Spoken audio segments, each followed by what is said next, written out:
So hi guys, ಇವತ್ತು ನಾನು ಪ್ರೇಮ್ ಸರ್ನ ಮೀಟ್ ಮಾಡೋಕ್ಕೆ ಹೋಗ್ತಾ ಇದ್ದೀನಿ. Because 30th KD cinema release ಆಗ್ತಾ ಇದೆ.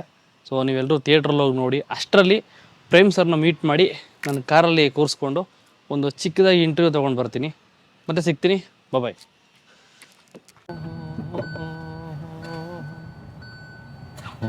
ಓ ಬೆಲ್ಟ್ ಅದೆಲ್ಲ ಕಮೆಂಟ್ ಹಾಕ್ಬಿಡ್ತಾರೆ. ಹೌದು, ಕಮೆಂಟ್ ಹಾಕ್ತಾರೆ. ಎಲ್ಗುರು ಎಲ್ಲಾರ್ಗು ಬುದ್ಧಿ ಹೇಳ್ತೀರಾ, ನೀವು ಬೆಲ್ಟ್ ಹಾಕಿ ಬೆಲ್ಟ್ಗಳು ಹಾಕಿಲ್ಲ. ಒಂದು ವಿಡಿಯೋದಲ್ಲಿ ಬೈದು ಹಾಕ್ಬಿಟ್ಟಿದ್ದು ಸರ್. ಅವನ್ನ ಬೇರೆ ಪಕ್ಕದಲ್ಲಿ ಕೂರ್ಸ್ಕೊಂಡಿದ್ದೀರಾ. ಊರ್ಗೆಲ್ಲ ಕಥೆ ಹೇಳ್ತಾನೆ, ಅವನು ಬೆಲ್ಟ್ ಹಾಕಿಲ್ಲ ನೋಡಿ. ಇಲ್ಲ, ಅವ್ರ ಜೊತೆ ಹಿಂಗೆ ಮಾಡ್ತಿದ್ನಾ, ಶಿವಣ್ಣ ಫೋನ್ ಮಾಡ್ತಾರೆ ಅವ್ರಿಗೆ, ನಾನು ಇಸ್ಕೋತೀನಿ ಮಾತಾಡ್ತೀನಿ ಅಂತ ಶಿವಣ್ಣ ಮಾತಾಡಿದ್ರು. ನಾನು ಅವಾಗ ಫೋನಲ್ಲಿ ಮಾತಾಡ್ಕೊಂಡು ಸುಮ್ಮನೆ ಹೋಗ್ಬಿಟ್ಟಿದೀನಿ. ಯಾವುದೋ ಒಂದು ಖುಷಿ ಇದ್ರಲ್ಲಿ ಅದ್ರಲ್ಲಿ ಕಮೆಂಟ್ ಹಾಕೊಂಡು ಅದನ್ನೇ ಟ್ರೋಲ್ ಮಾಡಿ ರುಬ್ಬಾಡಿ ಮಾಡ್ತಾರೆ. ಪೊಲೀಸ್ ಅವ್ರಿಗೆಲ್ಲ ಟ್ಯಾಗ್ ಮಾಡ್ಬಿಟ್ಟಿದ್ರು. ಅಯ್ಯೋ ದೇವ್ರೆ, ನಮ್ಮ ಮೈಕ್ ಲೆವೆಲ್ಲ ಮಾಡ್ತವೆ ಅಂತವೆಲ್ಲ ಇಮಿಡಿಯೇಟ್ ಕ್ಯಾಚ್ ಮಾಡ್ತವೆ. ಒಳ್ಳೇದ್ ಯಾವ್ದು ಫಾಸ್ಟ್ ಕ್ಯಾಚ್ ಮಾಡಲ್ಲ ಮಗನೇ, ಇಂಥ ಮಾತ್ರ ಫಾಸ್ಟ್ ಕ್ಯಾಚ್ ಮಾಡ್ತಾರೆ. ಸೊ ಎಲ್ರಿಗೂ ನಮಸ್ಕಾರ, welcome back to the channel. Name is Madhu. ನನಗೆ ಸರ್, ನಾನು ಕಾರ್ ತಗೊಂಡಿದ್ದ ಮುಖ್ಯ ಉದ್ದೇಶನೇ ಸೆಲೆಬ್ರಿಟೀಸ್ ಹಿಂಗ್ ಕೂರಿಸ್ಕೊಂಡು ಇಂಟರ್ವ್ಯೂ ಮಾಡಬೇಕು. ಇಷ್ಟ. ನಾನು ಫಸ್ಟ್ ಟೈಮ್ ಕರಿಯಾ ಸಿನಿಮಾ ಇಂದ ಇಲ್ಲಿವರೆಗೂ ಈ ತರ ಇಂಟರ್ವ್ಯೂ ಮಾಡಿಲ್ಲ ಮಗ.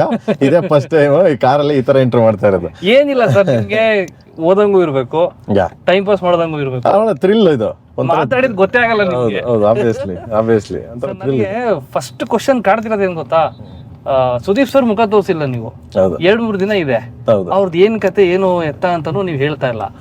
ಏನಿರ್ಬೋದು ಅಂತ ಒಂದು ಕ್ಯೂರಿಯಾಸಿಟಿ ಕಾಡ್ತಾ ಇತ್ತು. ಸೊ ಅದೇ ಸಿನಿಮಾ ಅಲ್ವಾ ಮಗನೇ, ಕಾಲಭೈರವ. ಸೊ ಅದೇ ನನ್ನ ಮನೆ ದೇವ್ರು ಕೂಡ ಕಾಲಭೈರವ ಚುಂಚನಗಿರಿ. ಹೌದು, ನನ್ನ ಮನೆ ದೇವ್ರು ಕೂಡ. ಆಮೇಲೆ ಕಾಲಭೈರವ ಬಂದ್ಬಿಟ್ಟು ನಿಮ್ಗೆ most powerful man, more powerful. ಶಿವನ ಇನ್ನೊಂದು ಅವತಾರ, ಅದು ಮೋಸ್ಟ್ ಪವರ್ಫುಲ್ ಮ್ಯಾನ್ ಕಾಲಭೈರವ. ಅಲ್ಲಿ ನೀವು ಯಾವುದೇ ಭಾರತದ ಯಾವುದೇ ಮೂಲೆಗೆ ಹೋದ್ರು ಸೊ ಅವನದೊಂದು ಏನಾರು ಒಂದು ಇದು ದೇವಸ್ಥಾನಗಳು ಎಲ್ಲ ಇದ್ದೇ ಇರುತ್ತೆ. But ಅಟ್ಸ್ powerful man. Is like A killer ಅಂತೀವಲ್ಲ, ಸೃಷ್ಟಿಕರ್ತಂಗೆ. ಸೊ ಇನ್ನೊಬ್ಬ ಅವನು. ಸೊ ಆ ಪವರ್ ಇಟ್ಕೊಂಡು ಕಾಲಭೈರವನ್ನ ಸುದೀಪ್ ಸರ್ ಇದ್ರ ಮೇಲೆ ಅಡಾಪ್ಟ್ ಮಾಡಿದೀವಿ. ಸಿನಿಮಾ ನೋಡಿದಾಗ ಗೊತ್ತಾಯ್ತು ನಿಮಗೆ. ಹಿಂದೆಗಡೆ ಅಂದ್ರೆ ಅವ್ರದ್ದು ಮುಖನೇ ತೋರಿಸ್ತಾರೆ, ಈ ರೇಂಜಿಗೆ ಕ್ರೇಜ್ ಬೆಳೆಸ್ಕೊಂಡಿದ್ದಾರೆ. ಕಿಚ್ಚ ಬಾಸ್ ಬರ್ತಾ ಇದಾರೆ ಪ್ರೇಮ್ ಸರ್ ಡೈರೆಕ್ಷನ್ ಅಲ್ಲಿ. ಆಲ್ಮೋಸ್ಟ್ ಒಂದು 4-5 years ಆಯ್ತು ವಿಲನ್ ಬಂದು. ಅದಾದ್ಮೇಲೆ ನಿಮ್ ಜೊತೆ ಅವರು ಕಾಣಿಸ್ಕೊಂಡಿದ್ದಾರೆ. ಒಂದು ಕ್ರೇಜ್ ಕ್ರಿಯೇಟ್ ಆಗಿದೆ. ಒಂದು ಎಕ್ಸ್ಪೆಕ್ಟೇಷನ್ ಲೆವೆಲ್ ಎಲ್ಲೋ ಹೊರಟೋಗಿರುತ್ತೆ. ಈಗ ಅದನ್ನ ಹೆಂಗ್ ಫುಲ್ಫಿಲ್ ಮಾಡ್ತೀರಾ? ಟೆನ್ಷನ್ ಆಗಲ್ವ ನಿಮ್ಗೆ? ಇಲ್ಲಪ್ಪ, ನಾನು ಆ ತರದ ನಾನು ಪ್ರತಿ ಸಿನಿಮಾನು ಅಷ್ಟೇನೆ. ಪ್ರತಿ ಸಿನಿಮಾ ಮಾಡಿದಾಗ ತುಂಬಾ ಪಬ್ಲಿಸಿಟಿ, ತುಂಬಾ ಇದನ್ನ ಮಾಡ್ತಾ ಇದ್ವಿ. ಇದನ್ನ ನೀವು ನೋಡಿರ್ತೀರಾ, ಒಂದು ಯಾರನ್ನು ಇಲ್ಲ ಪ್ರೇಮ್ ಸಿನಿಮಾನ ಅದು ತುಂಬಾ ಹಾರ್ಬಟ ಮಾಡಿದೆ, ತುಂಬಾ ಕಾಮಾಗೆ, ತುಂಬಾ ಪೀಸಾಗೆ.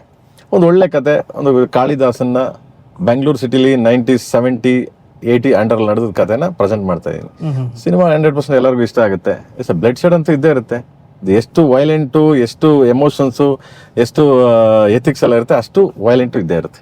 ಸರ್, ಈಗ ಎಲ್ಲರೂ ನಾನು ಅಬ್ಸರ್ವ್ ಮಾಡಿದ್ದು, ತುಂಬಾ ಜನ ಕಮೆಂಟ್ಸ್ ಎಲ್ಲ ಹಾಕ್ತಾರೆ. ಆ್ಯಂಡ್ ನಿಮ್ಮ ಟ್ರೈಲರ್ ಬಗ್ಗೆ ಮಾತಾಡ್ತಾ ಇರೋದು ಬಂದು ಸಿಕ್ಕಾಪಟ್ಟೆ ವೈಲೆನ್ಸ್ ಇದೆ, ಹಂಗಿದೆ, ಹಿಂಗಿದೆ, ಅದು ಇದು ಅಂತೆಲ್ಲ ಹೇಳ್ತಾರೆ. ಬಟ್ ಒಂದು ಪಾಯಿಂಟ್, ಅದೆಲ್ಲಾನು ಬಿಟ್ಟು ನೀವೇನೋ ಒಂದು ಹೇಳ್ತಾ ಇದ್ದೀರಾ ಸಿನಿಮಾ ನೋಡೋಕ್ಕಿಂತ ಮುಂಚೆ ಅಂತಂದ್ರೆ ಏನ್ ಹೇಳ್ತೀರಾ? ಒಳ್ಳೆ ಎಮೋಷನ್ಸ್ ಇದೆ ಕಂದ, ತುಂಬಾ ಒಳ್ಳೆ ಎಮೋಷನ್ಸ್ ಇಟ್ಟಿದ್ದೀನಿ. ಎಮೋಷನ್ಸ್ ಇಲ್ಲದೆ ಪ್ರೇಮೇ ಇಲ್ಲ. First of all Prem cinema ನಾವು ಅಲ್ಲೇ ನಿಮ್ಗೂ ಇಷ್ಟಪಡೋದು ನಾವು ಅಲ್ಲೇನೆ. ಈಗ ಏಕಲವ್ಯ ಸಾಂಗ್ಸ್ ಕೇಳಿದ್ರೆ ಈಗ್ಲೂ ನಾನು ಒಂಥರ ಮಿಲ್ಟ್ ಆಗ್ಬಿಡ್ತೀನಿ. ಆ ಮ್ಯೂಸಿಕ್ ಮೀನಿಂಗ್ ಇರುತ್ತೆ. ಮೀನಿಂಗ್ ಇಲ್ಲದೆ ನಾನು ಸಾಂಗು ಬರೆಯಲ್ಲ, ಮೀನಿಂಗ್ ಇಲ್ಲದೆ ನಾನು ಏನು ಇದೇ ಮಾಡಕ್ಕೋಲ್ಲ. ಸೊ ಅದನ್ನ ಟಚ್ ಮಾಡಲ್ಲ ಯಾವ್ದನ್ನು. ಸರ್, ಈಗ ರಮೇಶ್ ಸರು, ರವಿ ಸರು, ಆಮೇಲೆ ಸಂಜಯ್ ದತ್ ಅವರು, ಇವ್ರನ್ನೆಲ್ಲ ಹ್ಯಾಂಡ್ಲ್ ಮಾಡೋದು ನಿಮ್ಗೆ ಕಷ್ಟ ಅಂತ ಅನ್ನಿಸ್ತಾ ಹೆಂಗೆ ಸರ್? ನನಗೇನೋ ಅನ್ಸಲ್ಲಪ್ಪ, ನಾನೊಬ್ಬ ನಾರ್ಮಲ್ ಕ್ರಿಯೇಟರ್ ಆಗಿ ಕೆಲಸ ಮಾಡ್ತೀನಿ ಮಗನೇ. ನಾನು ಯಾರನ್ನೂ ತುಂಬಾ ಓವರ್ ಎಕ್ಸೈಟ್ಮೆಂಟ್ ಆಗಿ ತಗೊಳ್ಳಲ್ಲ. ನಾನು ಇವತ್ತಿನವರೆಗೂ ತಗೊಂಡಿಲ್ಲ, ಯಾಕಂದ್ರೆ ನಾನೇ ತಗೊಳ್ಳಲ್ಲ ಮಗನೇ. ಅಂತದ್ರಲ್ಲಿ ನಾ ಬೇರೆಯವ್ರು ತಗೊಳ್ಳಲ್ಲ. But is the fruit man, ಅಂದ್ರೆ ಈಸ್ ಲೆಜೆಂಡ್ರಿಗಳು ಅವರೆಲ್ಲ. Ravi sir is one of the big show man, legendary. Kannada ಚಿತ್ರರಂಗಕ್ಕೆ ಒಂದು ಆಸ್ತಿ ಅದು. ಆಮೇಲೆ ಸಂಜಯ್ ದತ್ ಅವರು ಇಡೀ ಭಾರತ ಚಿತ್ರರಂಗಕ್ಕೆ ಒಂದು ದೊಡ್ಡ ಆಸ್ತಿ. ಇವರೆಲ್ಲ ಒಂದು ಅಸೆಟ್. ಕೆನಾಟ್ ಅವ್ರ ಬಗ್ಗೆ ಎಲ್ಲ ನಾವು ಮಾತಾಡಕ್ಕೆ ಯೋಗ್ಯತೆ ಇಲ್ಲ ಫಸ್ಟ್ ಆಫ್ ಆಲ್. ಬಟ್ ಅಂತ ಒಬ್ಬ ಮಹಾನ್ ಕಲಾವಿದ್ರು, ಪ್ರೇಮ್ ಅನ್ನೋ ಒಬ್ಬ ನಿರ್ದೇಶಕರ ಬಂದವ್ರೆ ಅಂದ್ರೆ ನಾನು ಅದು ಪಾತ್ರಕ್ಕೆ ಜಸ್ಟಿಫಿಕೇಶನ್ ಕೊಡ್ತೀನಿ. ಮತ್ತೆ ಆ ಪಾತ್ರನ ಇವ್ರು ಹಿಂಗೆ ವೈಭೀಕರಣ ಮಾಡಿ ನನ್ನ ಕತೆ ಒಳಗಡೆ ಇವರೆಲ್ಲ ಪಾತ್ರಗಳು ಅಂತ ಕರ್ಕೊಂಡು ಹೋಗ್ಬಿಡ್ತೀನಿ ನಾನು.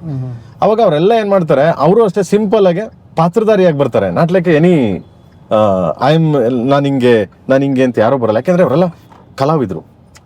ಎಲ್ಲದಕ್ಕಿಂತ ಹೆಚ್ಚಾಗಿ ಐ ಆಮ್ ಹೀರೋ ಅನ್ನೋದಕ್ಕಿಂತ ಹೆಚ್ಚಾಗಿ ಇವರೆಲ್ಲ ಒಳ್ಳೆ ದೊಡ್ಡ ದೊಡ್ಡ ಮಹಾನ್ ಕಲಾವಿದರು. ಅದಕ್ಕೆ ಈಸಿ ಆಗುತ್ತೆ ನನಗೆ. ನಾನು ಅದ್ರ ಬಗ್ಗೆ ಏನು ಜಾಸ್ತಿ ತಲೆ ಕೆಡ್ಸ್ಕೊಂಡು ಮಾಡಲ್ಲ. ಸರ್ ಜೋಗಿ ಸಿನಿಮಾ ಬಂದಾಗ 8ನೇ ಕ್ಲಾಸ್ ಅಂತ ನೋಡಿ, ಫಸ್ಟ್ ಇಲ್ಲೇ ಯಾವಾಗ್ಲೂ ಎನಿ ಟೈಮ್ ನನ್ನ ಸಿನಿಮಾ ಅಷ್ಟು ರಿಲೀಸ್ ಆದಾಗ ಬಾಕ್ಸ್ ತಂದು ಗಣಪತಿ ದೇವಸ್ಥಾನದಲ್ಲಿ ಇಟ್ಬಿಟ್ಟು ಪೂಜೆ ಮಾಡ್ಕೊಂಡು ಕರ್ಕೊಂಡು ಹೋಗಿ ಇಲ್ಲಿಂದ. ಒಳ್ಳೆ ಒಳ್ಳೆ ಇದು ಕೊಟ್ರಿ ನೀವು. ಆನಂದರಾವ್ ಸರ್ಕಲ್. ಅಯ್ಯೋ ಆನಂದರಾವ್ ಸರ್ಕಲ್ ಹಳೆ ಕಪಾಲಿ ಥಿಯೇಟರ್ ಎಲ್ಲ ಮುಗಿದೋಗಿದೆ. ಈಗ ಹೋಗ್ತಾ ಇದೆ ಹೊಸ ಕಪಾಲಿ ಥಿಯೇಟರ್ಗೆ ಅಷ್ಟೇ. ಸರ್ ನನಗೆ ಅದೇ ಜೋಗಿ ಸಿನಿಮಾ ಬಂದಾಗ 8ನೇ ಕ್ಲಾಸು, ನಾನು ಸಿನಿಮಾ ನೋಡಿರ್ಲಿಲ್ಲ ಇನ್ನು. ನಮ್ಮ ಫ್ರೆಂಡ್ಗೆ ಜೊತೆ ಓದ್ದವ್ರಿಗೆ ಸಿನಿಮಾ ಸಕ್ಕತ್ತಾಗಿದೆ ಅಂತ ಗುರು, ನೋಡಿದ್ಯಾ ನೀನು? ನೀನು ನೋಡಿಲ್ಲ ಮತ್ತೆ ಹೆಂಗ್ ಹೇಳ್ತೀಯಾ? ಇದೇ ಅಂತ ಗುರು ನೀನು ಹೋಗಿ ನೋಡು ಅಷ್ಟೇ. ಆ ತರದ ಒಂದು ಎಕ್ಸ್ಪೆಕ್ಟೇಷನ್ ನಾವು ಕೇಳಿಲಿ ಇಟ್ಕೋಬಹುದು. ಯಾಕೆಂದ್ರೆ ರಿಲೀಸ್ ಜಾಸ್ತಿ ದಿನ ಇಲ್ಲ, ಈಗ 2-3 ದಿನ ಅಷ್ಟೇ ಇರೋದು. ಫ್ಯಾನ್ ಶೋಗಳು ನೋಡಿದೆ ನಾನು, ನಿಮ್ಗೂ ಟಿಕೆಟ್ ಸಿಗೋ ಡೌಟ್ ಹಂಗಾಗ್ಬಿಟ್ಟಿದೆ. ಸೊ ಇದು ಆ ಜೋಗಿಯಿಂದ ಇಲ್ಲಿವರೆಗೂ ಒಂದು ಎಕ್ಸ್ಪೆಕ್ಟೇಷನ್ ಲೆವೆಲ್ ನ ಫ್ರೇಮ್ ಸರ್ ಹಿಂಗ್ ಮೀಟ್ ಮಾಡಿಸ್ತಾರೆ ಅಂತಂದ್ರೆ ನಿಮ್ ಬಾಯಲ್ಲಿ ನಾವೇನ್ ಕೇಳ್ಬೋದು? ನಾನು ಎಕ್ಸ್ಪೆಕ್ಟೇಷನ್ ನ ರೀಚು ಅಂತ ನಾನು ಹೇಳ್ಕೊಲ್ಲ. ಜೋಗಿನ ಇದಕ್ಕೆ ಹೋಲ್ಸೋದ್ ಬೇಡ. ಇಂಡಿಯನ್ ಚಿತ್ರರಂಗದ ಯಾವುದೇ ಸಿನಿಮಾಗೂ ಜೋಗಿನ ಹೋಲ್ಸಕ್ಕಾಗಲ್ಲ. ಖಂಡಿತವಾಗಿ ನನಗ್ ನಾನೇ ಮಾಡಕ್ಕಾಗಲ್ಲ. ಮತ್ತೆ I am the writer, I am A creator, I am director. ನನಗ್ ನಾನೇ ಅದನ್ನ ಮಾಡಕ್ಕಾಗಲ್ಲ ಅಂತಾನೆ ಬಿಟ್ಬಿಟ್ಟೆ ನಾನು ಬೇರೆಯವ್ರಿಗೆ ಕೊಟ್ಬಿಟ್ಟೆ ಸಿನಿಮಾನ ಅದನ್ನೆಲ್ಲ. ಬಟ್ ಈ ಸಿನಿಮಾ ಈಗಿನ ಸ್ಟೈಲ್ಗೆ, ಇವಾಗಿನ ಕಂಟೆಂಟು, ಹಳೆ ಕಂಟೆಂಟ್ ಅಂದ್ರೆ ನಾನು ಮೊದಲೇ ಹೇಳ್ಬಿಡ್ತೀನಿ, ಅದೇನು ತುಂಬಾ ಅದ್ಭುತವಾಗಿ ಅಂತ ಹೇಳಲ್ಲ. ಒಂದು ಒಳ್ಳೆ ಸಿನಿಮಾ, ಅಚ್ಚುಕಟ್ಟಾದ ಒಂದು ಹುಡುಗ, ಬ್ಯಾಂಗ್ಳೂರ್ ಸಿಟಿ ಒಂದು ಹುಡುಗನ ಕತೆ 1970s ಹೇಳಿದ್ದೀನಿ. ಅದು ಎಷ್ಟು ಮಟ್ಟಿಗೆ ಅವ್ರಿಗೆ ಇಷ್ಟ ಆಗುತ್ತೆ, ಏನೆಲ್ಲ ಇಷ್ಟ ಆಗುತ್ತೆ ಅವ್ರಿಗೆ ಬಿಟ್ಟಿದ್ದು, ಆಡಿಯನ್ಸ್ಗೆ ಬಿಟ್ಟಿದ್ ಮಗನೆ. ನಾನು ಅದನ್ನ ಹೇಳಕ್ ಬರಲ್ಲ, ಯಾಕಂದ್ರೆ ಇಲ್ಲ ಇದು ನಂದು ಹಂಗೆ ಆಗುತ್ತೆ ಹಿಂಗಾಗುತ್ತೆ. But is good emotions, touch ಆಗುತ್ತೆ. ನೀವೇನ್ ಹೇಳ್ತಾ ಇದ್ದೀರಾ, ಇದು ತುಂಬಾ ಬ್ಲಡ್ ಶೇಡ್ ಇದೆ. ಎಸ್, ಇಲ್ಲಿ ಎಷ್ಟು ಎಥಿಕ್ಸು, ಎಮೋಷನ್ಸು ಮತ್ತೆ ತುಂಬಾ ಇನೋಸೆನ್ಸ್ ಇದೆ. ಅಲ್ಲಿಗೆ ಬ್ಲಡ್ ಶೇಡ್ ಇರಲೇಬೇಕು. ಇಲ್ಲ ಅಂತಂದ್ರೆ ನಿಮ್ಗೆ ವಾರೇ ಆಗಲ್ಲ. ಇಲ್ಲ ನೀವು ಮಹಾಭಾರತ ತಗೊಳ್ಳಿ, ರಾಮಾಯಣ ತಗೊಳ್ಳಿ, ಎಂತೆಂತ ಮಹಾನ್ ಇವರಿದ್ದಾರೆ, ಅವರೆಷ್ಟು ಪಾತ್ರಗಳು ಅಷ್ಟೇ ವೈಲೆನ್ಸ್ ಇವೆ. ಯಾಕೆಂದ್ರೆ ಬಿಕಾಸ್ ಆಫ್ ಬೇರೆ ರೀತಿ ಧರ್ಮಕ್ಕಾಗ್ಲಿ, ಇನ್ನೊಬ್ಬನ ಏಳಿಗೆಗಾಗ್ಲಿ, ಈ ತರದ್ದು ಈ ಇದರಲ್ಲೇ ಮಾಡಿದೀನಿ ನಾನು. ಧ್ರುವ ಸರ್ಜಾ ಅವ್ರನ್ನ ಅದ್ದೂರಿಯಿಂದನೂ ನೋಡ್ಕೊಂಡ್ ಬರ್ತಾ ಇದೀವಿ. ನಿಮ್ಮ ಸಿನಿಮಾ ನಿಮ್ದು ಅವ್ರದ್ದು ಫಸ್ಟ್ ಕಾಂಬಿನೇಷನ್. ನಿಮ್ಮ ಫಸ್ಟ್ ಕಾಂಬಿನೇಷನ್ ಅಲ್ಲಿ ಅವ್ರನ್ನ ಹೆಂಗ್ ಪ್ರೆಸೆಂಟ್ ಮಾಡ್ತೀರಾ ಅಂತ ನಾವಂತೂ ಕಾಯ್ತಾ ಇದೀವಿ. ನೀವು ಎಲ್ಲಾದ್ರೂ ಈಗ ಫ್ಯಾನ್ಸ್ ಜೊತೆ ಸಿನಿಮಾ ನೋಡೋದು ಯಾವ್ದು ಇದೆಯಾ ಸರ್? ನಾನು ಆಲ್ಮೋಸ್ಟ್ ಮಗನೇ ಸತಿ ಗಾಡಿಲಿ ಬಂದು ಕೂತಿದ್ದಕ್ಕೆ ನನ್ನ ಜೊತೆ ಒಂದು 10 ನಿಮಿಷ ಟೈಮ್ ಸ್ಪೆಂಡ್ ಮಾಡಿದ್ದಕ್ಕೆ thank you so much. All the best. Thank you ಮಗನೇ. Thank you so much. ನಾನು ಕಾಯ್ತಾ ಇದ್ದೀನಿ ಸಿನಿಮಾ. ಥ್ಯಾಂಕ್ ಯು ಕಂದ. Thank you so much. ನಿನ್ನ ಸಪೋರ್ಟು, ನಿನ್ನ ಎಲ್ಲ ಅಂದ್ರೆ ನನಗೆ ಅಷ್ಟು ದೊಡ್ಡವನ್ನೆಲ್ಲ ಹೇಳಕ್ಕೆ. ಅಂಡ್ ದೆನ್ ತುಂಬ ಸಪೋರ್ಟ್ ಮಾಡ್ತೀರಾ. ಆ್ಯಂಡ್ ಇದೇ 30ಕ್ಕೆ ಬರ್ತಿದೆ ಸಿನಿಮಾ. ಸೊ ದಯವಿಟ್ಟು ನೋಡಿ, ಎಂಜಾಯ್ ಮಾಡಿ. ಆ್ಯಂಡ್ ಯಾರು ಟ್ರೋಲ್ ಮಾಡೋದು, ನಾನು ಏನು ಹೇಳ್ತೀನಿ ಗೊತ್ತಾ ಬ್ರದರ್, ಈ ಟ್ರೋಲ್ಗಳು, ಈ ಇನ್ನೊಬ್ರು ಕಾಲು ಎಳೆಯೋದು, ಬೇರೆ ಹೆಣ್ಮಕ್ಳ ಬಗ್ಗೆ, ಬೇರೆ ಫ್ಯಾಮಿಲಿಗಳೆಲ್ಲ ಕರ್ಕೊಬರೋದು, ಇದು ಸಿನಿಮಾ ಆದಾಗ ಒಂದು ಸಿನಿಮಾನ ಅಚ್ಚುಕಟ್ಟಾಗಿ ಸಿನಿಮಾ ನೋಡ್ತೀರಾ, ಸಿನಿಮಾ ಬಗ್ಗೆ ಮಾತಾಡ್ಬೋದು. ಬೇಸ್ಲಿ ಫ್ಯಾಮಿಲಿಗಳ ಬಗ್ಗೆ ಮಾತಾಡೋದೆ. ಸೊ ಯಾಕಂದ್ರೆ ನಿಮಗೂ ಫ್ಯಾಮಿಲಿಗಳಿರ್ತಾರೆ. ಸೊ ದಯವಿಟ್ಟು ಒಂದೊಳ್ಳೆ ಸಿನಿಮಾ, ತುಂಬ ಯಾರ್ಯಾರು ಆ ಹೀರೋಗಳು, ಈ ಹೀರೋ ಕಡೆಯವರು, ನಾವು ಆ ಹೀರೋ ಕಡೆಯವರು ಅಂದೆ ಟ್ರೋಲ್ ಮಾಡಿದೆ, ಕಾಲು ಎಳಿದೆ. ಒಂದು ಅಚ್ಚುಕಟ್ಟಾದ ಒಂದೊಳ್ಳೆ ಸಿನಿಮಾ ಬಂದು ನೋಡಿ, ಹರಿಸಿ ಆರೈಸಿ ಅಂತ ಕೇಳ್ತೀನಿ ನಿಮ್ಗಳ ಪರವಾಗಿ. ಥ್ಯಾಂಕ್ ಯು ಸೊ ಮಚ್ ಮಗನೇ. ಥ್ಯಾಂಕ್ ಯು ಮಗನೇ. ನಾವು ಕನಕಪುರದ ಕಡೆನೇ. ಥ್ಯಾಂಕ್ ಯು ಕಂದ. ಅಲ್ಗೂರ ಮಜ್ಜಿಮನೆ. ಹೌದಾ? ಎಲ್ಲ ನಮ್ಮವರೇ.